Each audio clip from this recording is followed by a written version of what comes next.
For Creamer Media's Polity, I'm Sane Dlamini. Author Hugh Macmillan joins me to discuss his book, Chris Hani, A Pocket's Biography. This month, we remember the 22nd anniversary of the assassination of the SACP General Secretary, Chris Hani. Please explain why his assassination in 1993 had such a decisive influence on South Africa's transition to democracy. I think the assassination of Chris Hani was a tremendous shock to everybody in South Africa. I've met a lot of people recently who say that they can remember exactly where they were when they heard that news. And there are not many people of whom that can be said. I think I'm so old I can remember when J.F. Kennedy was assassinated, and I can remember exactly where I was at that time. I think for South Africa, the assassination of Chris Hani is equivalent in importance to the assassination of John F. Kennedy in the United States 30 years previously. I think the additional importance of it was that there was a crisis. The president was F.W. de Klerk.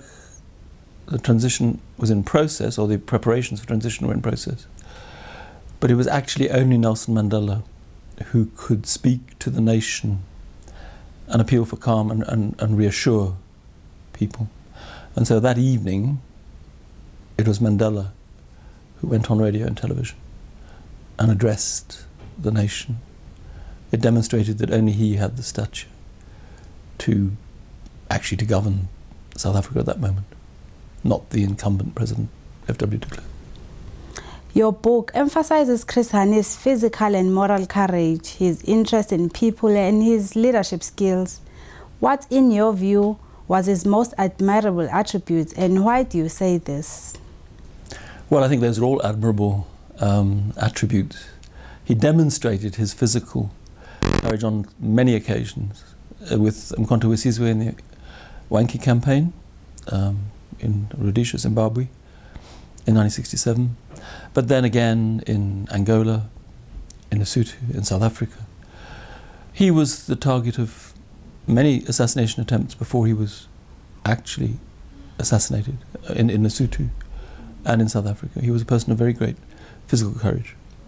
His moral courage, his claim to moral courage, really comes from the leading role that he took in the preparation of what came to be known as the Hani Memorandum. It was basically a protest written by people some of whom had served in the Wankie campaign, Sipililo campaign, and it was a protest to the leadership of the ANC in exile, Oliver Tambo, Joe Medici, head of Mkhonto we Sizwe. Basically, they were saying that the ANC leadership, the MK leadership, had given no recognition to the heroes and martyrs of Wankie and Sipililo. Chris Hani himself came out of prison in Botswana, where he'd been for more than a year. He came back to Zambia, and he says, and the other people say, they were not really received. Nobody was interested in talking to them about their experience, in debriefing them. That was the primary complaint. But they had many other complaints about the management, the leadership of the ANC in exile. And their complaints led to the calling of the Morogoro Conference, where many of the problems of the ANC in exile were discussed. And I think you could say a new beginning was made. As to his humanity, well, he was a man who was, I think, genuinely, people did love, because he had what you could call the common touch. He was very eloquent, he was very articulate, but he was perhaps unusual for political leaders or military leaders. He was very able to listen to people. He impressed people by the fact that he could remember the names and life histories of all the people who'd been through Lesotho, where he was based for a long time, and who joined the ANC and MK. So there were many reasons that led people to believe that he had genuine humanity. It wasn't something that he put on, it was real. What was Chris Hani's vision for the new South Africa? Chris Hani, obviously, he had many visions. I mean, there were many different sides to it, many different aspects to it. He was, of course, the leader, the General Secretary of the South African Communist Party. He came to power after the fall of the Berlin Wall, after the collapse of the Soviet Union. He and Joe Slovo, the other main leader of the South African Communist Party, had learned lessons from that, and they were very certain that the new South Africa should be a multi-party democracy, There was no room for a one-party state.